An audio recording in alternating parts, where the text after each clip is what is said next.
This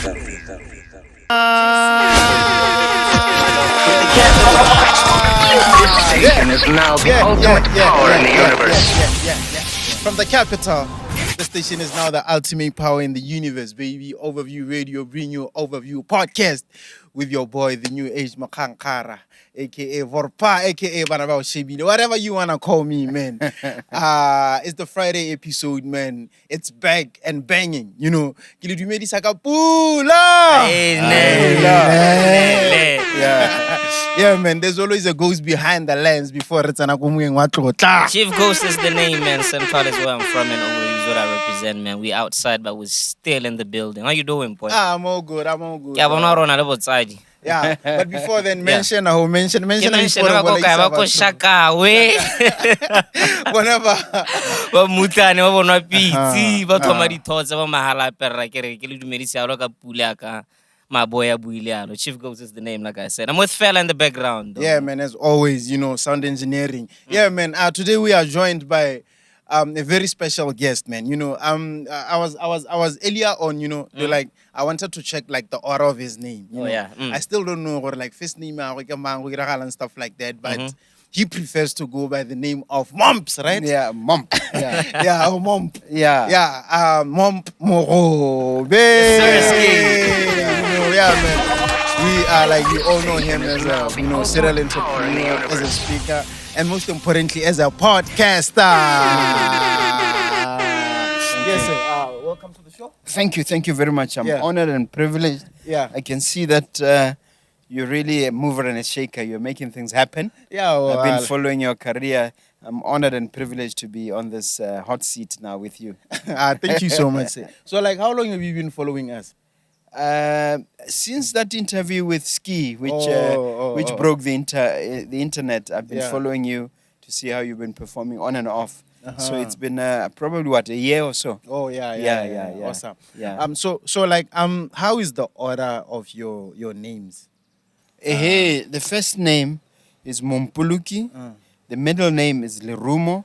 The last name is Mogobe. Oh, okay. Those are the three that I go by. Oh, okay, Mompoloki, Lerumo, Mogobe. Yes. Oh, okay, yes. because like some articles on it are Lerumo Mompoloki. So yeah, you know. I think the Lerumo part comes from the fact that the law firm, which is still running to this day, is called Lerumo Mogobe Legal Practitioners. Hey. So some people just know the law firm. Oh, yeah. And from all these years, because, you know, remember the law firm has been running since the 90s. Yeah. So people know Lerumo Mogobe because I had a whole career, 25 years running in the law before I sort of pivoted 100% into entrepreneurship. Yeah.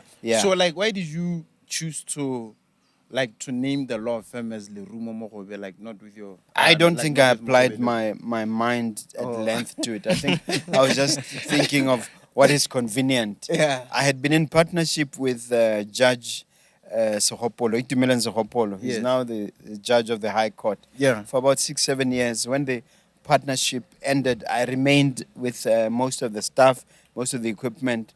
So I just said, let me just carry on with my middle name and because, you know, it just seemed to make sense coming from Sehopolo and Mogobe Legal Practitioners to Lerumo Mogobe Legal Practitioners. Or like you were a name partner with him before? Yes, we're in partnership. I was actually the managing partner even then with him. Yeah. Okay. So like how did you feel when you received a message from me asking you to come to the podcast? Like, what was your first impression over it? I have to be honest. I initially I thought it was a playful kind of thing, not so serious. Yeah. And so I had to reflect a little bit. But when you had people like Ski, Yeah. I then went through the list of guests you've had, and I realized, no, this thing makes sense, and you know, you're focusing on the lighter side without losing sight of the serious side. Yeah. That's where I read it. Yeah. So I said, that's me. I'm in. What are they saying? Yeah. Let us start it from the beginning. Yeah. From the beginning. I understand that you're from Kanye. Yes, I was born in Kanye. Yeah. Actually, because my parents only got married when I was 10. Originally on my mother's side, which was Kohora Kasa. ko hora khasa ke ko khatleng. So time came where my mother took me to stay with my ntate mogolo. Yeah. Ntate mogolo ne le moruti wa kereke ya Sabata Philemon. Mana mogolo o na ntshuga o. Tota nkare ne ke suga ke mosadi mogolo Matlamelo, the wife, because ne ke o tla bona mo bukeng ha o e bala ne ke bereka ke dirang. But at age 10 my parents reconciled, and then we moved from Hora Khasa symbolically to Hora Moduganel. Although of course we spend a lot of time Mokasi. Ke goletse go bo Bontleng, ke goletse go Pop Ini, ke goletse go extension 2 yana. Ke out here Kasi to be honest with you. Yeah, I understand that your mother had a tuck shop when you go. Yeah, actually what no, like in a tailoring business. Yeah, no, you've read a little bit of background. She had a tailoring business called Ginger. And then she had a Semausu called Tsakane itself, called Old Naledi. Oh, okay. So, entrepreneurship, Bella, if you think of entrepreneurship as sales, as, exchange of goods and services, learning a little bit about commerce. Yeah, commerce. Yeah. So that's where I learned about commerce under her tutelage, Yeah, one thing that, let me take you back a little bit. One thing that I would like to understand is the reconciliation of your parents when you were 10 years. Did they break up and then they were staying in separate places? Dipotso tse dingwe ha kwa di botsa bagolo. Ha o le ngwana wa Setswana ha kwa di botsa bagolo. I had to accept the reality. There was a time when my dad was in Zambia. But now I knew somewhere in the 70s there was a huge reconciliation, and then there was a huge wedding. Now we're just happy to have him back. Although I did venture to ask him, I can't think him. Because we became friends. The last 2-3 years of his life, we were friends. He passed 2015. I was ambivalent about marrying your mother. You were ambivalent. I can't press it more. So I had to just accept it as it is. So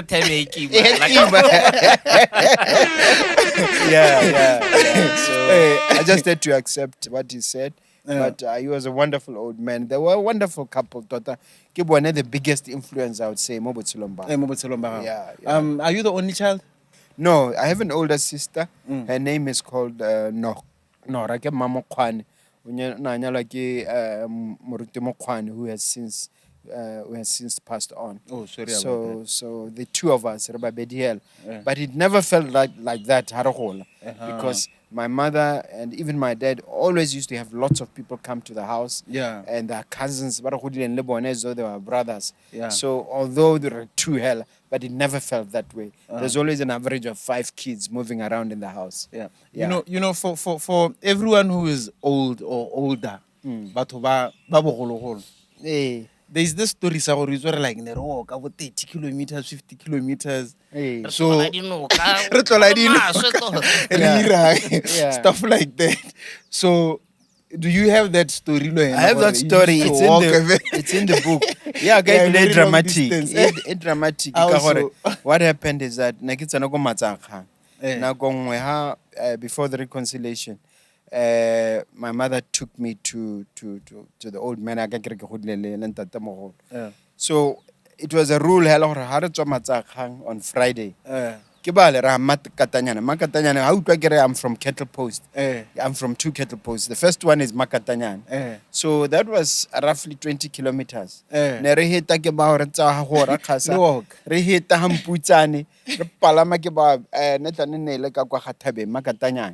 So then we would have to now get up Monday morning and make sure. So it means we had to get up about 2 or 3 AM. And then extension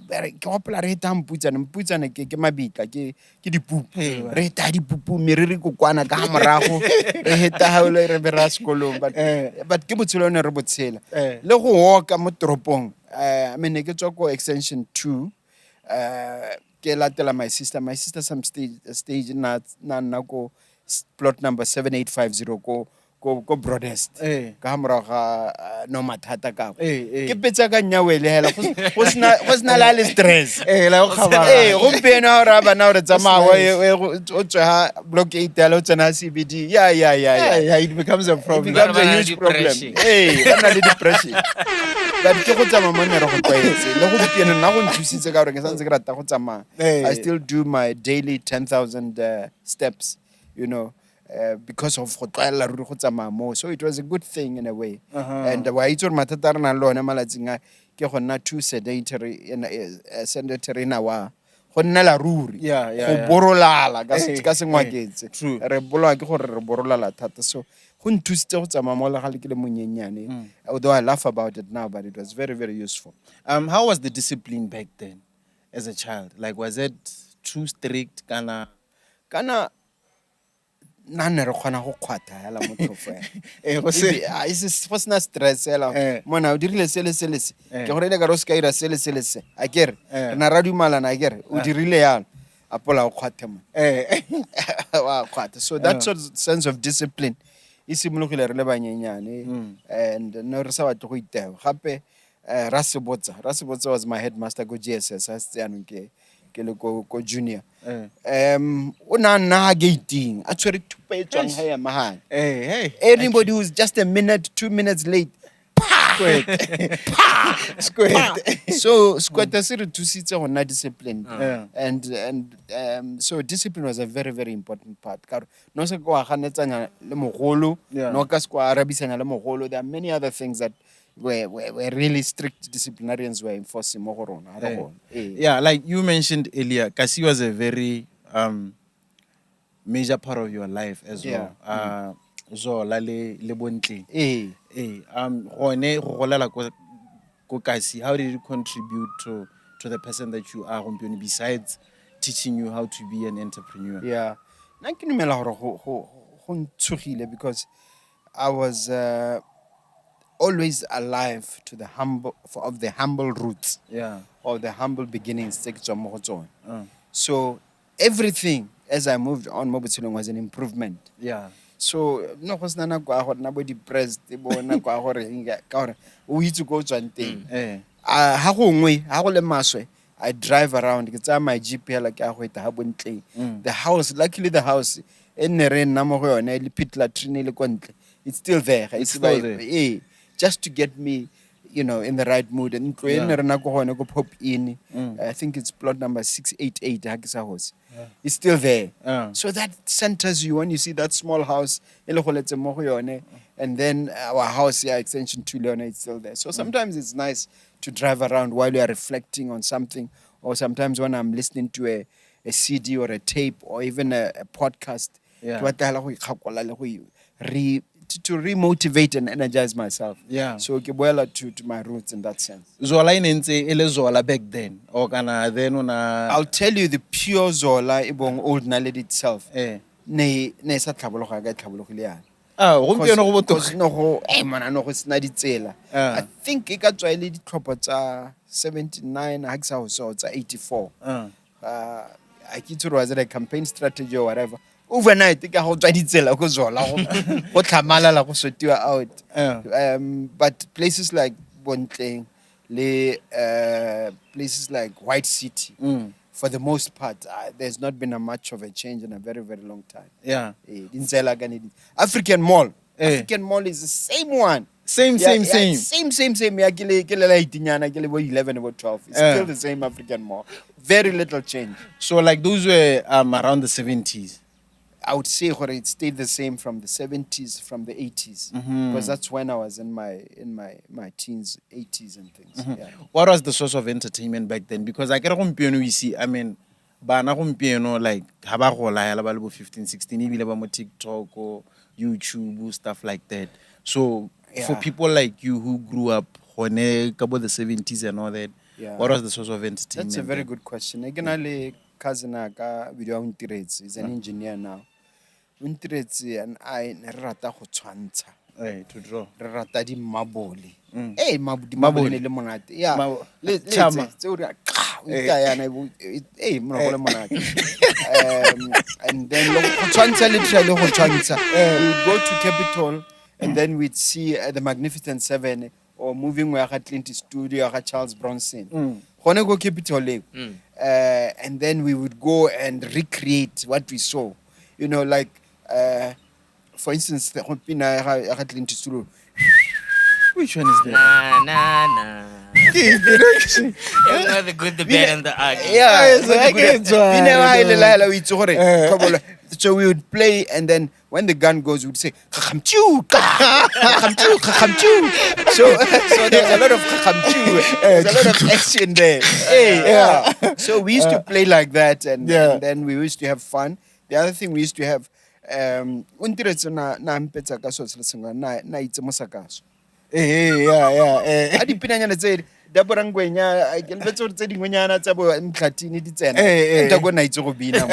always aspired to be again, but I used to try. So they always seem to be that sort of activity in here, keep her busy. Another thing that used to fascinate us a lot, especially on Sunday. Mazetsisi. Mazetsisi naba dizana di tlhako tse nang le di tire tse. Ba apara di kaki tse mona ba tlola ba go bwakwa. So as kids we used to just enjoy following them around. It was so majestic seeing them jump, worshiping their God. So things like that come to mind in terms of entertainment. But Capital in a very, very important role, I would say. They're at the center of it. And we used to get in, maybe this part you'll cut. Regardless of what I'm thing. Don't ask me what They're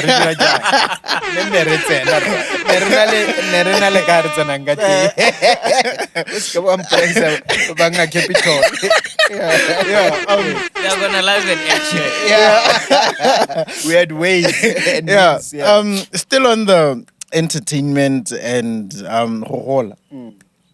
I wonder, in the 70s, how was it like for a young boy or a young gentleman highly interested like in a woman? Because I get on Facebook or send us some friend request hi, or hi, I love you, I like you're beautiful. For you guys, how was it like? Inboxing. Apparently back then, like no or something. It was an art. It was an art. Yeah. But not for me personally. I would say I'm maybe a late bloomer because ke pushile 17 years. So you know, it was someone on again next door to Ene. And then when it took me a month and a half to gather enough courage. You're living next door to Ali. Yeah. Actually, as it happens, my mom, my mom now posted as a treasurer go Ramotswa. Yeah. So, you know, she would go there, got the holiday, and then, so I got used to the brother. I think the brother's name is Tlamelo. Yeah. Tlamelo before Le sister. Le Sophie. I think it's open. Are Sophie So now that through Tlamelo, I party excuse on I get like Tlamelo. Then I went through. Then one day hell I just, you know, a couple of touches, you know, exchange the picture. We had a system where you could exchange pictures. Like it's a homo thing where on a still photograph I get of you. And then you'd make notes. This was me. Can I have pictures of you? And then she would give me some pictures of her at a certain place. And that's an indication I interest. Or one. Now send the message. It's in a different way. Wait, you know? I think I've seen pictures like pictures of my mom. Hey, yeah. What? Yeah, there was an element. It started there. Where Monta when I know go swap the picture. And that there's a lot of talking point. I mean, there was one that I sent myself called the Momp relaxing. So and it was a huge story in her family. Momp relaxing. Momp relaxing.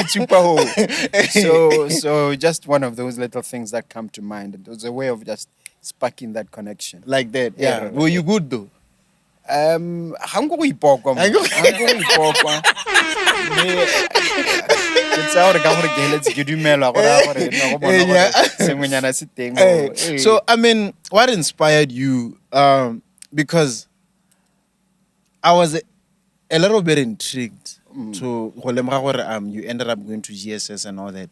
What inspired you to keep up with school? Because you'd say in Akutseli, but like they were dropping out of school like for so many reasons. You know, when what inspired you to like to keep up until high school. Ke potso ile hore mo bukeng ke a araba. Oh, okay. Ke araba ka ditsela tse pedi tsa hore no ha ke gola seemo se ne se le teng seo sa moraka ne sang kama go gong ka gore bangwe ba lelapa family members thought gore gona le oppression nyana na le abuse nyana ho. But what also happened is that my academics deteriorated. Ka gore ke dirile sort of, was it sub A? I think no sense one sub A nyana because na le go community me e le ke tla go ira standard 1 e be ke akanye go matsakgang le standard 2 le 3. So I be ke wela go tlase a o bua ka go drop out ne re ha go iwa classing na be ke pala masterare batsadi ba sa itse o makere basadi ba go ba sa itse o tshaba school. Ke tshaba school ke simolotse go tshaba school because I ke tsone go ira galang kana. So e ba ntsa after that big reconciliation, I think that reconciliation saved me. E ba ntsa ba tla tropong le nna, and then ha ke le mo tropong yano ke ne ke sa lemoge mosola wa bo trigonometry, bo algebra, bo dipalo, bo ne re dipalo go standard 4 standard 5. Next sa tlhaloganya mosola wa teng bile ke sa bone go tlhokala re ke ithute. So mosadi mogolo, my mom ora mem she ba mitsa Manor. Manor because my older sister ke Nor. Ba le mogare mosimanyana o tla ntsha mikisa. Aban aberaka go nota. Nota. And this went on for like 6 months. So big one hore di ropetsa ka ditloga di nna pepole ya no iragala sengwe sa iragala. Then out of the fear gore go ha di ropetsa ka di tsameseng I be decide or no ke go tsa di tlhaka seriously for any other reason just to save my thighs. So from that day I be decide I'm going to be either number 1 or number 2 mo sengwe le sengwe se ke se dirang. Number 1 either number 1 how ka pala number 1 number 2 so ke batla gore a kere ke se go hetse go tlhala tsatsi la gompieno whether it's business, whether it's podcasting, whether whatever. I can say day 1 number 2 shout out to that one. Shout out to that one. Yeah, guys, if you haven't noticed, I mean like we have like 2 podcasts in the building at once, you know. You do like its overview podcast and Mogobe Nuggets of Wisdom. Yes. You know, like it's very much important to include those long, that's true. You know, so like we're having a great time with him here, you know, and soonest, you know, Nuggets of Wisdom. Remember that this episode is shot from Saikat Palm Hospitality in Block 8, Gaboro in Botswana, you know. It's coming up local Block 10 in the year 2024. And this episode is proudly sponsored by Kanako, you know, your the best and most reliable industrial and commercial equipment store. Check them out, how batla sepehela o inquire or da ro reke. Ska tshaba go tsenya madi batla reka batla tlisa whatever so se tlhokang, you know. There's an actually December special coming through or like they'll get to win something from whenever to Bakanako. We'll communicate those no, definitely. And then our fitness partner Kejek's Gym, you know how it goes, like wa khona bona re ka lose anyana weight and all that, you know. So merchandise is there as well. Like just hit us up hela how batla sepe hela and then like we'll hook you up. Mr. Mogobe, ha le rekisi merchandise alone? Like for the Nuggets of Wisdom. But dilo makwati so ke tla kwa tobolotsa mo go lona ke simolla ke dira ya kana with me the podcast is just a labor of love, an effort to spread the culture of entrepreneurship. So it wasn't so much a money generating thing, but for it to be sustainable I got to because now I employ videographers. Yeah. And people like that, editors. So now I want to monetize it. Because there was a time I was speaking, go by Sao. The guy who was sponsoring that or organizing that particular summit or conference. Outside the t-shirt, logo the t-shirt. Hey, so I think people will love it. Mogobe Nuggets of Wisdom podcast. And then the guest guest and we get no. It's a condition of coming. At least. No, definitely. Yeah. Gorilla market. Yeah. I'm taking you a little back. I get the school, ne? Yes. Hey, I understand that gompieno o mo kereki wa tlotla wa SDA. Yeah, does it come from your grandfather for being Moruti? And it's something that you adopted? He was a pastor in the SDA church. And my motherland was very, very active. She was even a treasurer at some point. So the question of going to church was never a negotiation growing up. Yeah. So that thing has been embedded in my DNA I'm getting my thinking from childhood. So it's that impact. And then on top of that, Maho Abigail is the first wife of my grandfather. Oh. So Rahwe Abigail ene mongwe wa batho ba agileng kereke ya Sabata ga mmogo le sepatela se le sa Sabata ha go simologa in the 20s. Oh, okay. So ka bona gore I'm fourth generation. You know, go simologa ka ona bidi ya kgwedi ya Phuku. Go ka kgwedi ya Phuku go ka Philemon is the pastor. And then go ka Momp was also called Kathleen, who's my mother, and then myself. So ke tsweledisa that tradition. They are not as enthusiastic as me, but I still take them to church. Yeah, because the Bible but now by exposed to the word. They'll remember that. Like now I'm remembering it. Yeah. Wow. Seventh day gave Mr. Mogobe. Is it Saturday or Sunday? No, the seventh day is obviously Sabbath, which is Saturday. Yeah, because Sunday is the first day of the week. It's there in your calendar. And then, of course, the seventh day is Saturday. Oh. Yeah. Okay. You don't have to ask. It's there in the calendar. Yeah. I want an argument. Baba worshiping on the first day. They know what they are worshiping on the first day. Fella, do you know? Yeah, it's on the first day of the week. I get why I told Constantine. I think he's a go. Why I told Emperor Constantine. Yeah. When I change, I do would say. Yeah, I'm spiking it up, Kabu. Yeah, no, give you tell historically the thing. Yeah. Although they induce a lot of emotion among worshippers, but yeah. Yeah. How do you go Israel? How do you go Israel? When I was there, got 2017. Hell, I had a Friday. Everything goes Friday. Quite silent. You can even hear a pin drop. Shop because whenever it's orthodox, it's strict. And then Saturday, voila. Wow. So they really keep it strictly, and that is holy like that. Yeah. So that's how it should be kept. Similar Friday night, Friday evening, we had Saturday evening. That's the Sabbath. Wow. Okay. Or the Shabbat. Interesting. Very interesting. Moving on now. Law. Law is your first profession, right? Yeah. It's like every time you tell your story, one now simple like a law. Yeah, I became a lawyer, this and that, and then that's how other things came on board and all that. Yeah. Have you always wanted to be a lawyer? Funny enough, I was good go school on GSS. I got no on TD technical drawing. Oh, okay. Naganale teacher called Mr. Johnson. Mr. Johnson, white guy, encouraged me for whatever you do, you're very good at this.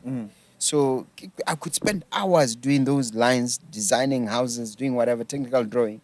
So I fancied myself as an architect. So I wanted to do architecture. That's why I got a PESC, pre-entry science course, because I was told for you to do architecture, you need to have your sciences done. So I began with a PESC. It was only when I was doing PESC that I realized how much I disliked chemistry.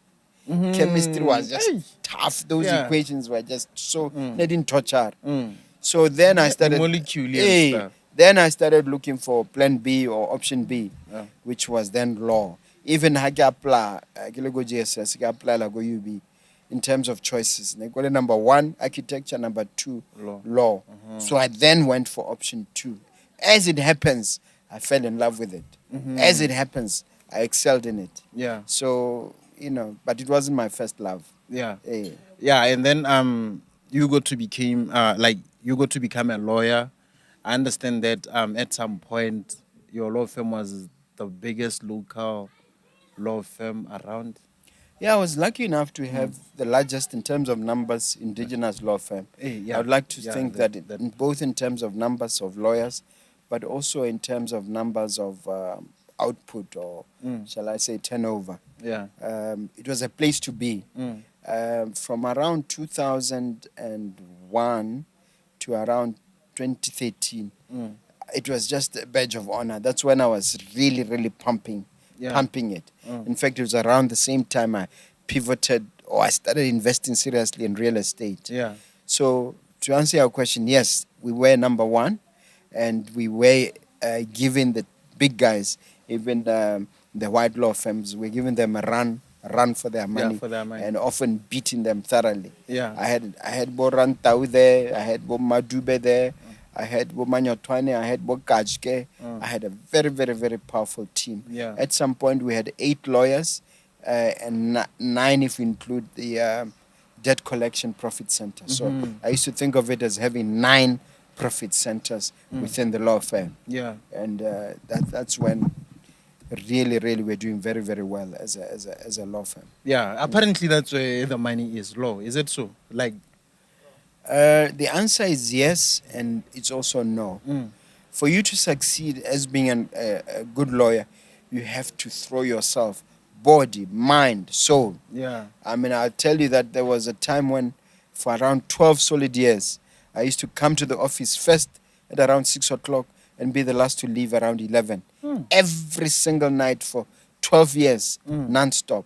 That's when we reached that level. But when you look at the returns, compared to business, compared to real estate, compared to other endeavors, you find it is not really pound for pound, especially if you apply the Pareto principle, the 80-20 rule. 80% of your results come from 20% of what you do. If you apply the Pareto principle, you then discover, no, the law, it's not sustainable. It only works if you scale it to certain numbers. Like America, for instance, you'd have law firms with 42 partners, hundreds of partners and things like that. There, yes, as a business, you can scale it. But still, you'll never hear of a law firm reaching the Forbes 500 or Forbes 400. Never. You never hear of a lawyer getting to his wealth through the law. In a spectacular, real, big-time sense. Yeah. So I've come to the conclusion now, the law is good for prestige, but in the long run,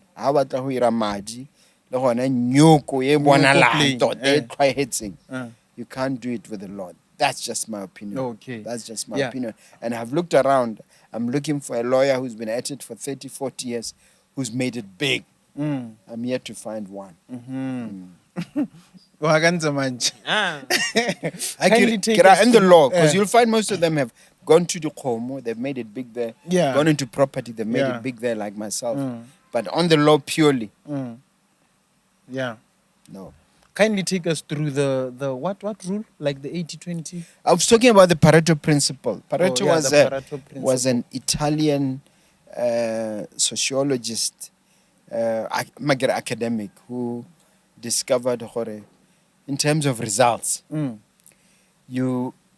80% of your results come from 20% of your efforts. 80% of my results come from 20% of my efforts. And then 80% of your results are basically a waste.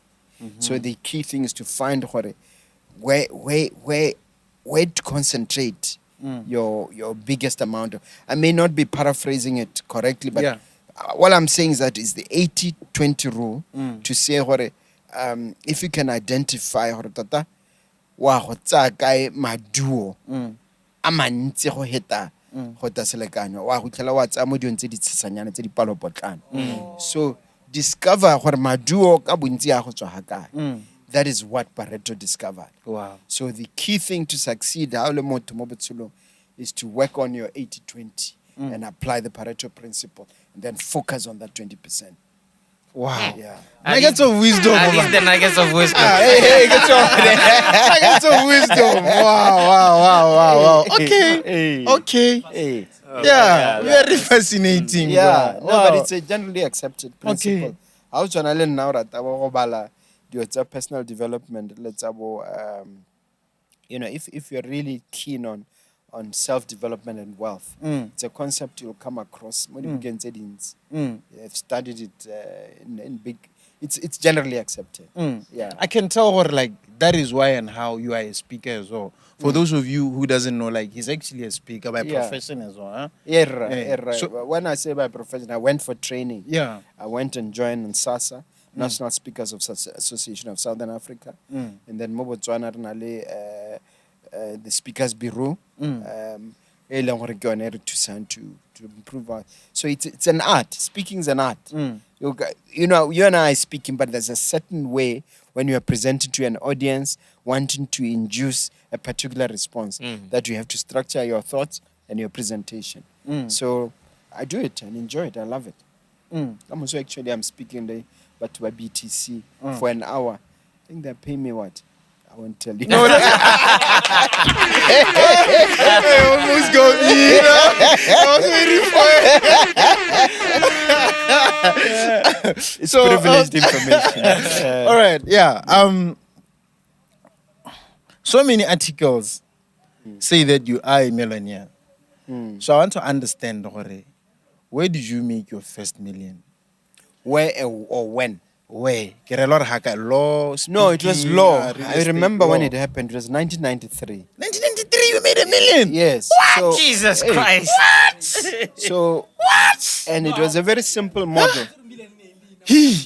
Yeah. It was very, very simple. What I had was in my partnership, was an arrangement where you hit your target, and when you exceed that target, everything in excess of that target you keep. So now I literally kept it. And we had a thing called Bob C's. Our Bob C's were soon came after. Bob C's, Bank of Botswana certificates. Bank of Botswana certificates, I think Mamo Hotlo inherited it from the previous governor. Yeah. Was the idea that you could put your money and then it gets 12%. Yeah. Because nobody they wanted to mop up liquidity in the market. So it helped us. Imagine when you have access to a trust account, when you have access to your own cash you're generating, and then you are able to put it in a place where it just... So that helped me. That's how... But of course, I was working like a dog. But dogs don't work hard, eh? Why this expression? Where does it come from? No. I was working like crazy. Yeah, like a donkey. Yeah. Even those donkeys I've seen, I haven't seen them busy working hard. Yeah, some of these expressions, you wonder about them. Let's say like a slave, like you said. Yeah. So I beg a pile of madi. To hope like a bona madi in a bank statement. I go 9999 which allow one. And then I beg I took my partner, a better go spares, go BBS. I literally bought. I don't know what I bought. It's celebrity. Just that feeling. So that's when it happened. And then soon thereafter, you discover this thing is overrated. What? You can't do too much with the million. And there's a lot more. But you get to the top of my mountain. You suddenly discover there's a lot more. There's more mountains on top. And then I'm glad what I did it before I was 30. Yeah. Because I then... What? Like you became a millionaire before you were 30? Yes, about 2 years before I was 30. So then it made me now focus because done it. I've ticked all the boxes. Now let's get serious. Let's create a legacy. Let's create businesses. Let's do something different. Let's have an impact. Let's raise families. Because around that time, so, and then I got toward getting married and then getting serious with my wife. No, let's create generational wealth and let's create a legacy, which is what we're working on. Wow. We still haven't done it, but we're working on it. Wow. Yeah. So guys, here's the thing. I get it. What Momp's Mogobe sing. Momp or Momp's Momp. Momp. I wanna S. Okay, yeah. Momp Mogobe sing is that he became a millionaire as a lawyer, but still there is more somewhere else. Imagine right now somewhere else, dude. Like, where is he sitting right now? Wow. But as I was like yesterday, I was going through some of your articles and all that. Check. And I was very impressed by your portfolio. So I kept on telling my girlfriend that, hey, dude, like, this man's profile is very interesting, And then she asked me something. Is he a family man? But I got one of that part more like on the articles. We get obviously. I don't think that we're gonna lay millionaire like this, but it's a family man. And then I try to check. But I got wanna say about the family and all that. And then it got me thinking. I would like us to talk about this before Retsena Mogotsedi. What is the importance of family in terms of wealth creation? Or how is the importance? Plus, looking at that, he became a millionaire before he started all that. Exactly. Yeah. No, I think it's a matter of understanding your priorities as an individual. Now I understand my priorities very well. God first, then family, then it's me, and then the rest. Wow. Yeah. Of course, for you to be able to have a good family and for you to have a certain type of lifestyle, you have to work and make sure that your work rewards you. So these are biblical principles which are there. They've been spelled out. So once you have your priorities right in terms of identifying your hierarchy of important things, then your hierarchy of needs will fall in place. So now I met Nkele in 93, around the time when, and then we had a courtship which lasted for 6 years. You met her in 93? Yeah. The same year that you made a million? Yes. Wow. Yes. Okay, and the confidence was high. I don't know, maybe it's a coincidence. Then talk to the mullah. Yeah. Then 6 years, 1999, we formalized it. We got married. It was a massive church wedding, and a huge celebration. Go fairground. Go Wipuso Hall. So it then solidified. It then solidified what we were working for, and then we were able to then grow the businesses together because we had a structure. When you read the book, you'll see Akompeo. You'll see where we talk. This is the book I'm talking about. Yeah. We talk about the actual structure. Yeah, a thing I called Mogobe Nuggets of Wisdom podcast. The thing I call Mogobe Gentle Giant, which includes Mogobe Nuggets of Wisdom podcast and other entities that we've created. So that gentle giant, I was looking for the picture now. I don't know if I can find it, looking for it in a hurry. Yeah. So that gentle giant is the business model we've adopted based on that idea.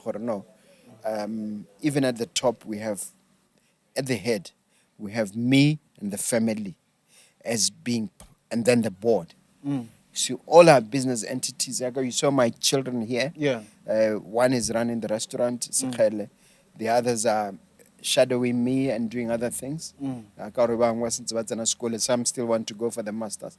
But the idea is that if it were up to me, of course, they can decide to rebel or do their own thing. But if it were up to me, I would really want them to carry on from where me and their mother started. And that is the effort, the Mogobe Gentle Giant, in terms of what it seeks to to achieve. I don't know. Yeah, how you long can it's take gonna your time. Yeah, you can take your time what it and seeks to look for it. Yeah. Okay. Yeah. But maybe it's because of the glasses. taking you back, how since Give out the way back, gentle giant. you mentioned courtship between you and Menkele. Yeah. Courtship entseng yang e re itseng ya mo Bible-eng kana. Because there's this thing, like among Christians, some they say courtship ha e bereke, some say courtship is bereka, like it's ideal, and some gompieno ba tla ba ra courtship kana gate courtship, but well, Basotho are very clear on this, but take time to know her, take time to know him. So from that point of view, gentle giant. So you see, at the top, it's at the top is at the top is me, Momp, and then the family, and then the board, and then of course acquisition, and development and other aspects of the business that I can go to. Kotasi is the various entities we control. So that is sort of a diagram, if you like, a Venn diagram of how it's set up. So that's the point I wanted to make. So getting back to the issue of courtships, no, Narisa Roladi or Club, we are not excessively, because my first son was born during courtship. So Khelo arrived in 1995, the courtship year. So you could say we broke God's law in the sense that we had kids. In fact, my first child, who I had before Kopana Lenkele, was born 93, and then that relationship did not last. Okay. And then I met her, and then we started a family in 95, and then formalized. Maybe I learned from my dad, who rocked up after 10 years.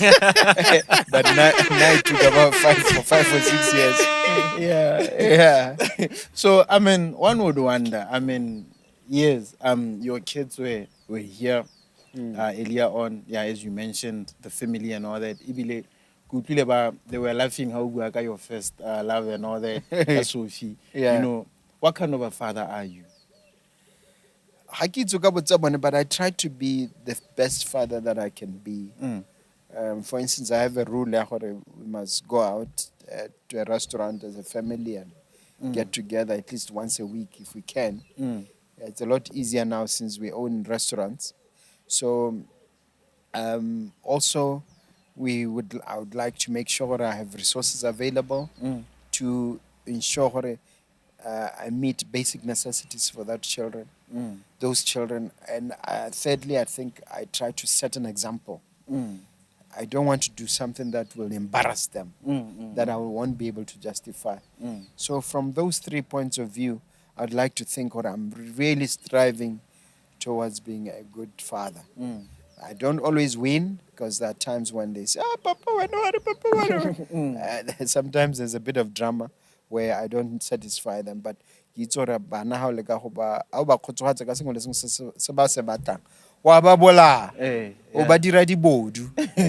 sometimes I withhold the purse when I could easily just spend on something, and sometimes it's difficult for them to understand that. So I think I'm a good father. I'd like to think I'm even aspiring to be an excellent father. So the decision of working with them, is there a way of getting them into the family business and nurturing them as they grow up as well? Or? It is, but it's almost seamless and unconscious, because I don't remember ever saying to them, okay. But I just see them hanging around, and then salary, what other benefits. So even with Sekhele was the first one. I had Zako UB, he did a degree in entrepreneurship. He just sort of hung around and said, Papa, no, and then one to responsibilities are when they grew, and then even his own business. He has a car wash business, and he might have 1 or 2 other businesses on the side. But the main business is the company business, which includes running the restaurant. So it just evolved. And I see it happening with the other son, Otaha. He just finished his degree earlier this year. I see him hanging around. Ariwan Shadowa. He's a chief technology officer. I know he does. He's not a chief technology officer.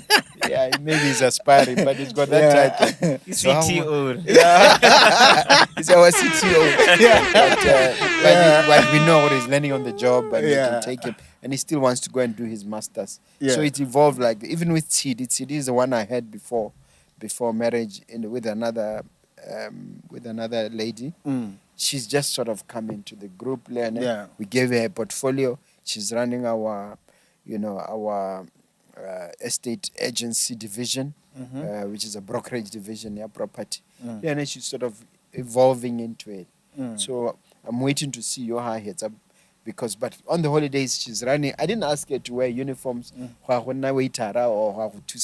I just see her helping. Wow. So in the sense, it's just a case of, look, if you expose them enough and you do the good things enough, they just want to join what you are doing. So I've been very, very fortunate, because it's something that their mother and I pray about a lot. Let them be turn out to be useful members of the society. Yeah. For Mr. Momps. Ora hanyal re tla utlwa ka ba tlebeng re ba bone, a ile ba Batswana ba gore 8 ya kere ha ba tla re ba tla 12 ka gore man we have those negotiations. Yeah, before we go back to the professions now, we have to give a sensational shout out to Menkele Mogobe. Yes. Mogobe. Yes. Yeah, I meant to say. Yeah. You met her in 1993. How did you approach her? Because then there were still no cell phones. Hey, there's a whole chapter when everything is in the book. Yeah, I say for better for worse, my partner or my then partner So rena really parting partner, yeah, my partner was I can remember it was Hoplo and Moho. Okay, yeah. Not 10 in the evening. A groove man. Let's say like I can't tell when I groove more Tamalan.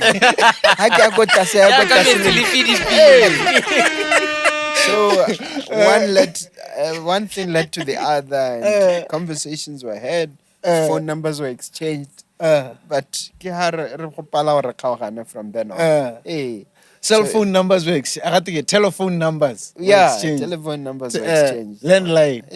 Landline, of course. There was nothing else. 1993. Yeah. Landline. But I was lucky because she was then a senior bank manager at BBS. Now as a managing partner of Mompoloki and Mogobe. So, Nampita Lowy.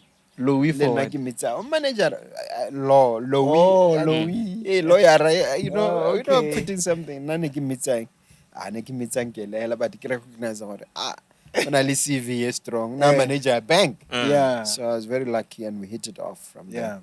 Shout out. Shout out to Mankele Kwalapeng. Hey. Moving on to real estate now. Yeah. I understand that the law firm is still there, but you're not that active like before. It's like, if I'm not mistaken, it's like the real estate development business. You're the main thing now. Yeah, because of the 80-20 rule that I mentioned. Yeah. Around 2011, as the real estate business was growing, and I did the numbers, I suddenly noticed the real estate is bringing in 90% of the income. Law firm but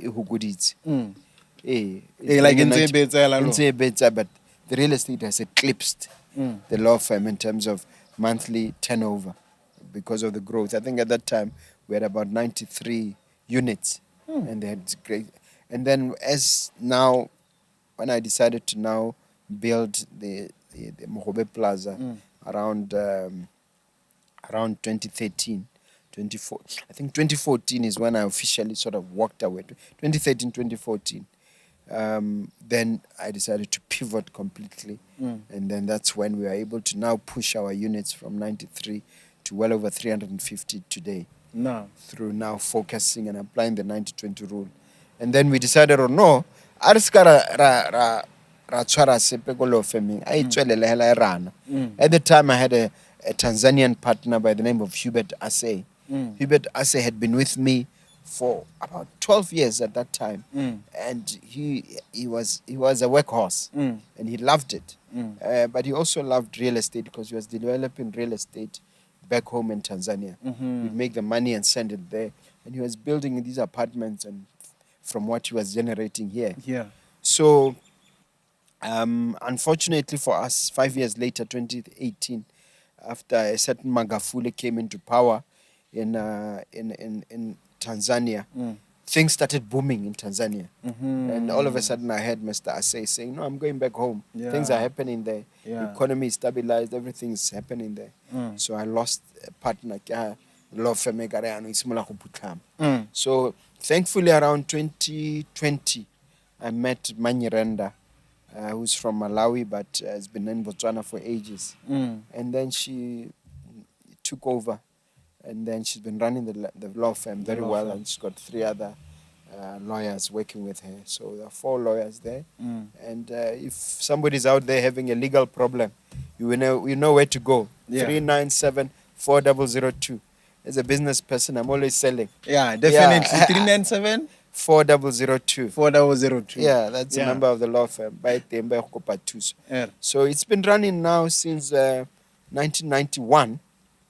So making it one of the longest running. 22 years now. No, 33 years. 33 years. Yeah. 33 so years. yeah, thereabouts. So it's one of the longest running indigenous law firms. Wow. Yeah. And Congratulations it's doing well. on that. It's not really at that level it was when I was managing it for obvious reasons, but it's still doing well. It's still doing very well. At least it's taking care of itself, paying all those salaries and covering those overheads and keeping the clients who've remained very, very happy. So I would wonder now, what gave you the hint ya go jumpa into real estate development? Was it your partner from Tanzania, Kana? No, he's the one who followed what I was doing. Oh, okay. But me, it was more like it wasn't an overnight pivot. Yeah. It was a transition over time, more like a gradual thing. Yeah. I'll just mention the key dates. First house, 93. Second house, first house, because landlady was actually a pain in the butt because now advance under pressure, and then after a week or 2 Yeah. So it's incentivized me to look for my own place originally. Yeah. I wasn't really focused in real estate. Okay, how can I get rid of this pain of this woman? Yeah. And then that's Soft life. That's why an opportunity came. I think it was Time Projects. They were offloading some properties called View. My first house, regular Time Projects. I remember it was 180,000. So I bought that thing, got the installments, and then I became similar like my landlord go office. His name is Norman Cadiz, and he was a South African based guy, but he would come after about 6 months wanting to cash the check. It was a super rich guy, but he would want us to cash the check at 80 pints over 6 months, and they would disrupt our cash flow. So it gave me an idea where I should find my own. So I then found my own place, which I then renovated, and I moved the law firm there. I think we moved there in 99. Same year I got married. So that's how I went into real estate, but reluctantly or half-heartedly. Then I picked up a book. There was a time when I had some problems with Batwalo Society. Then I went into a thing called personal development. Through Batuba Mway. I joined the Mway. Mway, Amway stands for American Way. They are called multi-level marketing thing. So what used to happen is that they would give people books, encouraging them. One of those books was a book by Kiyosaki called Rich Dad, Poor Dad. Yeah. Very shortly after that, I read Cash Flow Quadrant. And then I had a brain transplant. Cash Flow Quadrant. Quadrant. By the same author. Yeah. At the time, I was developing the warehouse. So around that time, threat of losing my profession, getting to real estate, but sort of haphazardly. And then Kiyosaki comes in and clarifies what. And the part that hit me the most was, even if you win in the rat race, in other words, you are successful in the rat race, you are still a rat. So I didn't want to continue being a rat. A rat, yeah. And then I said, no, let me focus more attention on property. Thankfully, opportunities were emerging. Lots of properties were becoming available. There was a time when we would be able to buy cash 3 or 4 a year. So boom, boom, boom, boom, boom, boom, they kept growing. So during the zeros is when we had then expanded the most on real estate.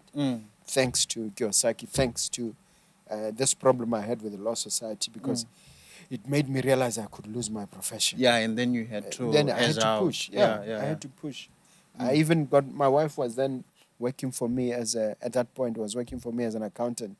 I even persuaded her for South Africa to, but it's a book at no, yeah, not like that. Going to want to buy but I then go into greater detail. Hey, yeah, no, definitely. Yeah. And the book is available. You call my PA. Her name is Josejo. You call her on 397-1368.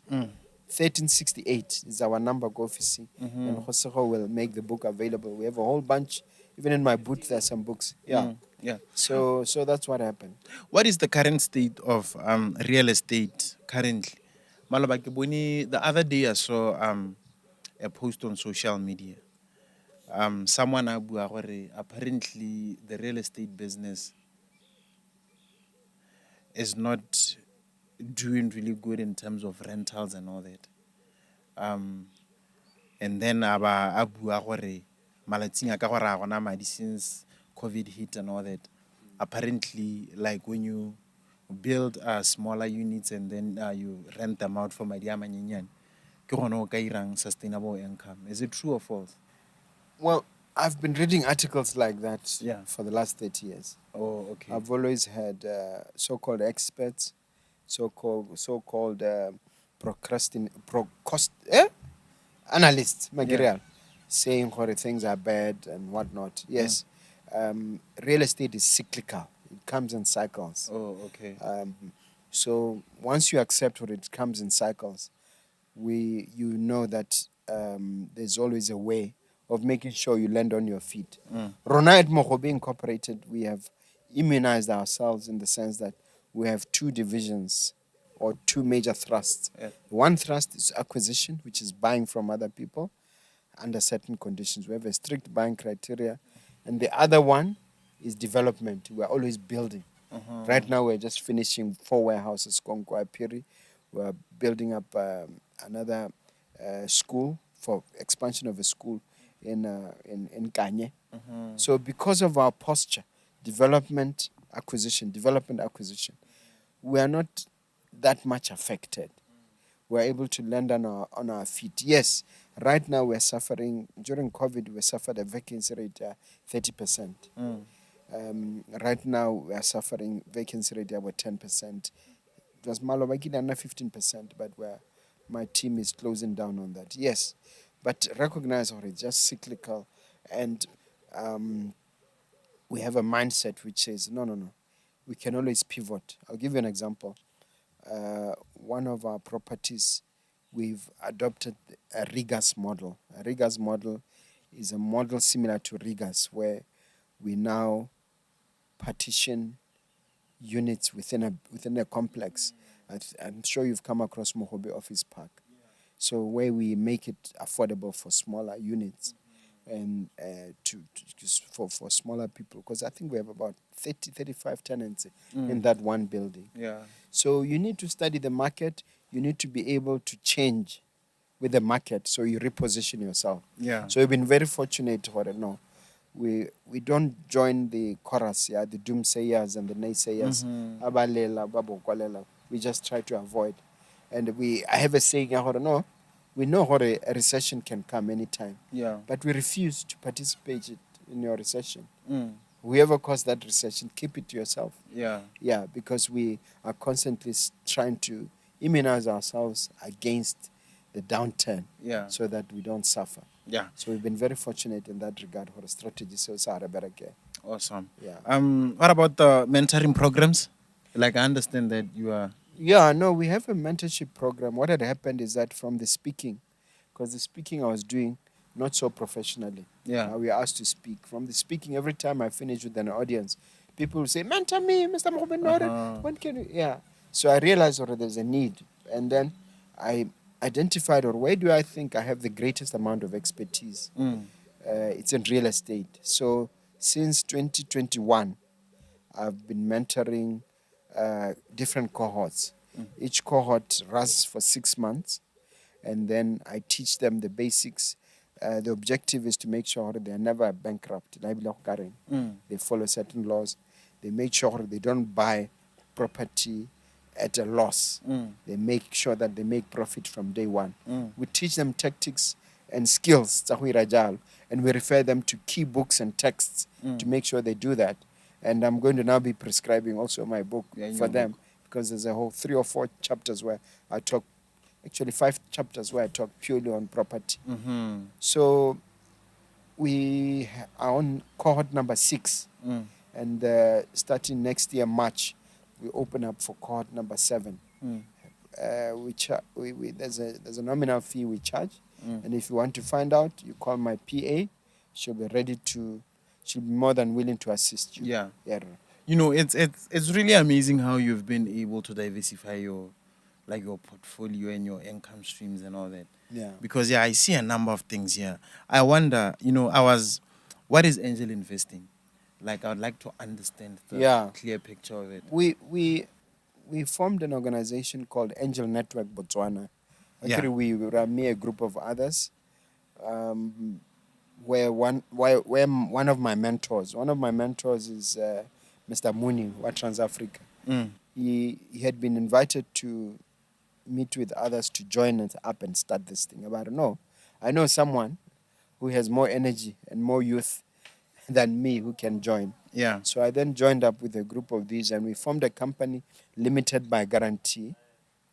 Company Angel Network Botswana, and we are angels. We are not but we are angels in the sense that we make our funds available for young startups, provided they meet up our investment criteria. Wow. We also guide them on how to pitch. I myself am a chairman of the mentorship committee, A and B, Angel Network Botswana. The objective is to assist these people so that they can develop an entrepreneurial mindset and then put their ideas into practice and have them have a chance of establishing themselves as business persons. That we are promoting entrepreneurship in our own way. So now we are more than 50. These are business people within this community who have excess liquidity, who are looking for investable entities where their money can grow. They're not just giving their money mahala, but watch out. Is this guy, what's his mindset? Is this a growth-oriented mindset? That's why we invest only in businesses that are A, investable, B, scalable. And we have a whole criteria which is available in the website, Angel Network Botswana, to ensure you position yourself to win that investment. It's more like Dragon's Den, eh? It's a bit like Shark Tank, Dragon's Den, Lion's Den, but as I said, we are angels. We call ourselves the first level of the food chain because we are venture capitalists, and those venture capitalists they are sharks. Because now we handhold you. We walk along with you. Where can they, for that, where can they? Just type Angel Network Botswana, and then you can find us, go LinkedIn, or go Facebook, Angel A and B. And then we have a secretariat. By that I mean we have somebody who will take your calls. Unfortunately, I don't know the number by head. And then, of course, if there's any problem, you can WhatsApp me or WhatsApp my PA. they can give you more information. Yeah, definitely. Yeah. Re buile ka the legal work ya ga Lerumo Mogobe, angel investing, mentoring programs, public speaking, real estate, and now to the Mogobe Nuggets of Wisdom, the podcast. Yeah. Yeah, I understand that this is an idea that practically came. It's like your youngest son. Yeah. It's like our Tlaga, in the sense that I've been talking to him about it. Yeah. And prior to that, Nekenale a program called Duma FM. Yeah. Which we ran on for about 13 years. Program at Meet the Overcomers. Kisimutsa Meet the Overcomers ka 08. I remember so well because it was around the time when Barack Obama started running for the presidency. Yeah. And I even went to America around that time to go and watch him win. Yes, you wanted change. The nomination. Yeah, I was so excited about having a black man get into the White House. Yes, we can. I was there. I was in the front row seat. Is it? But anyway, I formed that thing, Meet the Overcomers. It did very well. Now, after 3 years, I wanted to go to the University of Pretoria to get my actual diploma in property. I want to have a piece of paper to show what I'm very proficient in property. Yeah. So when I did that in 2011, I then asked Mr. Recton Mazani, with the golden voice of Recton Mazani. So he ran with Meet the Overcomers when I go Juma. From now, I did it for 2.5 years, 3 years, and then he ran with it until it's all a year ago, last year. Yeah. And now he's got a program called Character Matters. So because of the background I Meet the Overcomers, I always wanted to see myself speaking. And then when I got very, very monomaniacal, I call it monomaniacal. What's that? That's becoming obsessed with something. Maniacal. Oh, okay. Yeah. Wow. I got that word from Robin Nuggets of Sharma. wisdom. I got that word from Robin Sharma. Oh, okay. I became monomaniacal about property. I became monomaniacal about things like that. And then I started watching podcasts. I got into a podcast called Bigger Pockets Podcast. Which talks about property. It's run by a guy called Joshua something. I forget his name. Yeah. And right now there's a guy called Robert Green. Yeah. So podcast that thing could see, they're saying the right thing. It's powerful, but it's not specific to us. It's not talking to us in our ecosystem, in our environment. Yeah, like it's not conscious. Yeah. So and I spoke to Otlaha. Otlaha said, let's start. Where do we start? Let's go. We went to Game City. We grabbed a camera. We started shooting. You'll see the first podcast. Where I was sitting in my office at home. Yeah. At 2019. Hey, you have to, I don't know what I was saying. Yeah. So the first being shot by your son. Yeah. So the first 3-4 months was just me bundling around. Yeah. But suddenly come 2020, even before the pandemic hit, I just said I had to put order in this. Yeah. Started inviting friends, people like Lesedinyana Udisen to come and be interviewed, people like Precious Gondwe to come and be interviewed. Then the momentum picked. After 6 months, 7 months, instead of me chasing after them, I always had people who wanted to come and share. Yeah. And then it had a life of its own. So I really love that podcast. What I don't know, sir, what I want to ask you, how do you get the numbers? Because when you came a year after me, and you have crazy numbers. Now I'm languishing around 14,000. When you are twice that number, how do you do it? For Mogobe Nuggets podcast? Okay. All right, that's something for you to look forward to, for your guests to look forward to. Yeah, definitely. Is there anything that you'd like to do? I know that there's something that you'd like to. Yeah, no, there's just pick his brain. Yeah. Well, it's not really picking the brain. It's just to reflect back on the family topic and stuff. So, Mr. Mogobe, let's assume the Coco Manets are delivering this episode. What is it that you want them to know about their great-grandfather? Their great-grandfather? Yeah, in the future, in the future. 100 years down. There lived a man by my names, Mompoloki Lerumo Mogobe, who had a slogan: to enthuse, to energize, to inspire, and to empower. That slogan he lives by. He has decided, and it's clear from his book, or his books, hopefully I'll have written some more, and from his podcast that he's not just looking at himself. He really wants to enthuse, to put enthusiasm in others. He really wants to energize. He wants to put energy in himself and others and to participate in growth. He really wants to inspire. Inspire kind of has the word spirit in it. He wants your spirit to soar. And then he also wants to empower. He wants people to be, and there are testimonies. Hopefully, the people that now, people like Botebogo Sebeho, people I've mentored, people like Borantao, people like Magondwe, even the mentees that I've had who are now building estates of their own, will be able to solidify to my Dikukumani to say, yes, we are what we are because of this man. That's all I want them to do. Wow. These things live forever, Mr. Mogobe. I'm sure, like, 100 years later, they'll still see this video and still say, well, you know what? Wow, I really hope so. So do you, like, I want to ask you about politics, too, just a little. Do you believe in democracy? I believe in republicanism. For those who don't know, can you please explain what that is? A republic is the entity that has come into existence as a result of our constitution.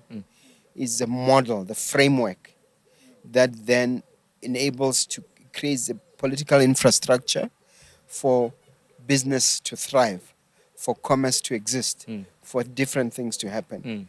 So I'm a Republican. I love republicanism. Yeah.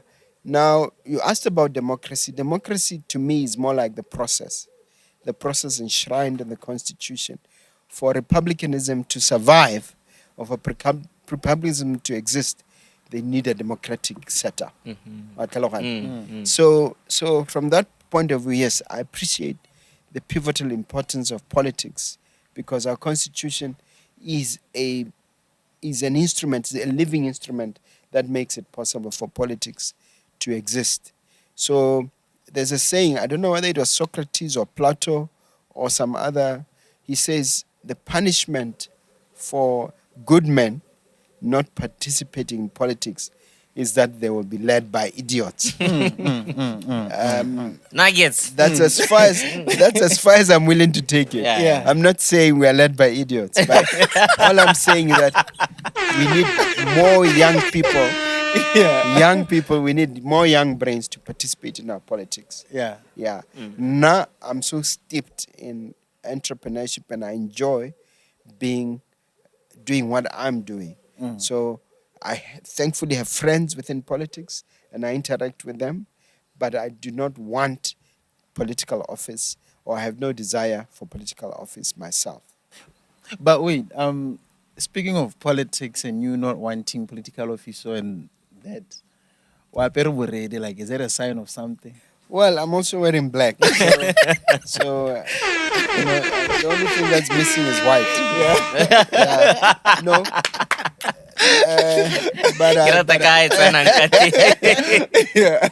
But no, it's just that it's something I picked at random from the wardrobe. No, I'll like red is for overview radio as well. Huh? Oh, okay. Red, actually, like red is our color, black is our color. Even white, huh? Even white. Even white. I like it because even Momogobe Nuggets of Wisdom, we took white, we took blue, and we took the national colors. But and it resonates with us being very patriotic, because those are Botswana flag colors. So sometimes it's just a coincidence, but it works out for the best. Are you done? Yeah, I'm done, boy. Fella, anything that you would like to pick? I mean, like any more nuggets of wisdom? The mic. Not really. All I just want to say is I could listen to this man all day. Speaking. All day, because there's so much to learn from him. He makes it easy for you to digest the information he gives you. You understand? And like he said, it's a skill. Kana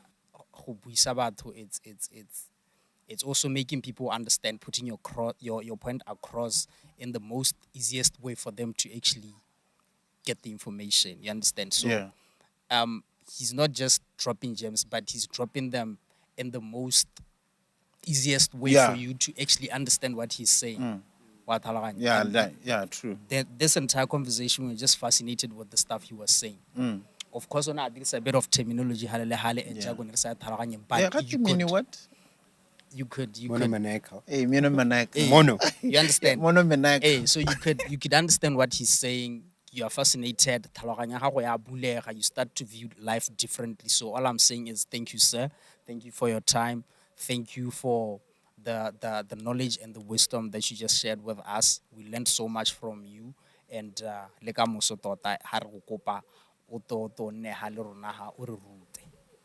but I just have one question. No, I think I'm not sure if it's going to be personal. And you mentioned Menora.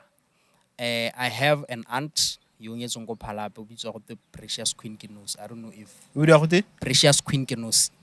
Yeah. Hey, that's my aunt. My uncle Vincent. Yeah. So I think They are big friends. I know Auntie Nora. I remember them Bantelana from Nagwagiloko primary, like go secondary. Yeah. But since about one way to this day. No, Yeah. So that's Auntie definitely my sister. And as it happens, we're also related to Queen, because Queen is a Yes. and yes. how I go back thing, they are related. Yeah. Because another thing about me is I'm a headman. So I'm supposed to know these connections. Yeah. And indeed, I'm glad I have a relative in the studio. Somehow. Remote. Yeah. Is the word or the word headman wa hora Modukanele. Ha mona mogolo a tlhokahala ka 2015. I was told Mompoloki ya no re beile mo go ena. Go khotleng kwa ke na le thata go kgwathisa. Ke na le thata but what I did is I asked Mr. Hotang. Mr. Hotang gore a ntama se tsa ntshwareletse gore ke khona go tla go bua le wena yana. Mongwe a le teng go khotleng. So I have a quote unquote a regent. One kemetseng go khotleng. But ke nara ha ke le teng. Go dintsung ha ke le teng o go manyalo. My sister re nna nna o ke bua. Like o phatalatsa go re khosi. That lastly, Mr. Mogobe, how does it feel like to be a guest more podcasting? Like I get you are more used to hosting now. No, I think I've been a guest before. Like a interview, I witness Mdaka. Yeah. Very nice, sharing your story. Yeah. And marketing your products, sharing what you're about, and obviously broadening your fan base. And then I've also been invited to deep dive sessions. Yeah. And it was fun. It went very well. I'm pleased to say, topper. Yeah. Hopefully can topper.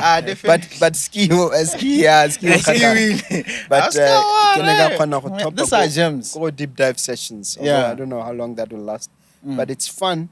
That I like interacting with people. Yeah. And as long as in my interaction somebody's empowered. Yeah. Somebody's encouraged and somebody's left with the feeling out. If Mr. Mogobe can do it, I can do it even better than he. Yeah. What is your take in podcasting? Like in general. In general. You are a podcaster and you've been a guest. It's a very, very powerful tool. Yeah. One big advantage go di bankeng ga o fole thata. Yeah, the prestige. But all I'm saying is that, and also being able to meet people. Podcast in Kamajan. And I saw you interviewing so and so and Noir. And I saw, because now I also give these snippets where just me sharing my wisdom, 10 nuggets of wisdom on this, on that. Yeah. So people tell me those things are impacting their lives positively. So give me a fura. Be able to positively impact your community. I don't take it for granted one bit. And I'm forever in awe to the Almighty for He's making it possible for that to happen. Amen. Yeah. Lastly, they say you are a multi-millionaire. Are you a multi-millionaire? Yes. Yeah, shout out, big ups, big ups. Big ups, Mr. Mogobe. Yeah. Guys, we have a multi-millionaire in the building. So all you gotta do, stuff like that, for you to get where he is, kana oanywe wisdom one and loan, as you have realized that throughout this whole episode. Get this book. Like, is it your only book? This is my first and only book so far. Okay. Hoping more will come out. It came out literally last week, and it's a book that I would really love people to get hold of. Ribita Nuggets of Grit, from the cattle post to serial entrepreneurship. Let me just read this part. Yeah, please. This is what Momp Nuggets of Grit is about, after summarizing. A story that unfolds somewhere in south of the Sahara, in the semi-arid African country of little over 2 million people. Momp's story is not the usual, quote, I knew I will always be going to be successful, close quotes. Neither, for that matter, did he have any idea what he was going to be. So I've really worked with Mr. Mdala to just set it all out, to get to understand me and to understand what I'm about, and to, in the process, to enthuse, to energize, to inspire, and to empower. Those 4 phrases or those 4 words are but that's what the book does. Who should buy this book? Students should buy this book. Lecturers should buy this book. Entrepreneurs should buy this book. Botswana should buy this book. The international community should buy this book. Anybody who's interested in having their own gig or their own samausu or their own side hustle should buy this book. So to answer your question, everybody must buy this Everybody should buy this book. Price? It's how much? Negile 450, then I felt, oh, no, let me make affordable for most people. So it's $3.99. $3.99. Yeah, $3.99. $3.99, $3.50 for the overviewers, right? We will discuss. Yeah, definitely. Should you rock out, my gang? Yeah, let's rock out, my G. Yeah, Let's rock out. Let's Mr. rock out. Mogobe, thank you so much for coming through to our podcast. Like, it means a lot to us, you know. We do this thing for so many reasons, you know. First things first, it's what we love to do. Like, as you can see, I'm the host, and then like my other co-host there, like he's also like he's operating the camera, like he's a director, he's a producer, and then there's your nephew over there. Yeah. You know, My long lost relative. Yeah. You know, he's a sound producer. You know, we are creatives at the same time. Now we like to empower our viewers, because like we've built a community, you know, but like they follow us, they love our content and all that. So by bringing people like you into the podcast so that they can learn. Yes. But there's nothing that, you know, like we really grasping, you know. So, I mean, I used to think that about you. We can like really tell it. Oh, yeah. No, definitely. So, totally, it means a lot. Even for us, hela rona garantsana, I mean, being in presence of a man like you, like it means a whole lot, you know. Millionaires by association. You get it. You get it. So, like, You'd be amazed for being a millionaire is not that tough. Is it? If you have a house or a plot in Gaborone, and then if you have even a 2-room, we try and value that 2-room, and we see the equity in there, it's easily 1 million. Is it? It's easy to be a millionaire these days. So, okay, lastly, okay, kante harote motho is a millionaire, go lebella net worth. Whatever net worth, you deduct the liabilities and you remain with the equity within the assets. Oh, within not the just assets. the assets, the equity within the assets. Oh, okay. Yeah. So now I find there are more millionaires than recognize themselves as millionaires. A lot of my students, okay, let's do a balance sheet. Okay, lona le. No, huh? What? How many hectares? Renale plot ko gae. No ga ya tlhabololwa merits and fence. Huh? Let's try and value it. Then I call my valuer friends. Plot ya bukete jo bokana ile se khakala thata le tsela ke bokae. You find out the millionaires they are new. It's just that they don't recognize themselves. Yeah. Yeah, no, definitely. Thank you so much, Mr. Mogobe. Conversation didn't tell na go kone. Isio. US millionaire, like US dollar millionaire. Yes, but yeah, I guess. Dollar billion. Mompoloki is a beer. Le ba bang a ke re ga temo Botswana ha ntse o bua dio tseo o ipiletsa dikgang. No, we are okay. God has been good. God has been good. Thank you so much. And then one thing that I love mostly about you is that like you are a believer as well. You know, like you don't want to stay far away from. Yeah, it's something we didn't touch on. I happen to believe what the Bible itself is an entrepreneurship manual. I believe the book of Ecclesiastes and the book of Proverbs. How do you what I'll pick up on other books as well. There's an entrepreneurship manual. But you can tell it after a year. Definitely. After some months, so you'll call me back. Because I honestly believe what people need to discover the Bible.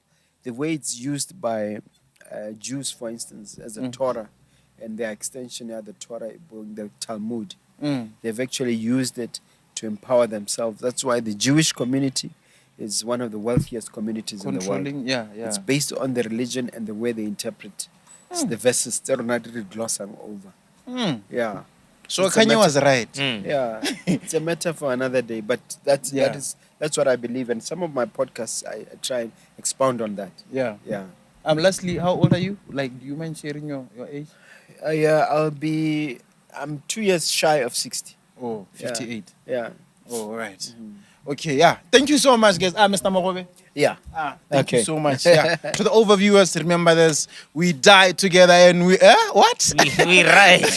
Remember this, the overviewers. We ride together and we died together. And this is how we sound out, baby. With a vrr! This station is now the ultimate power in the universe.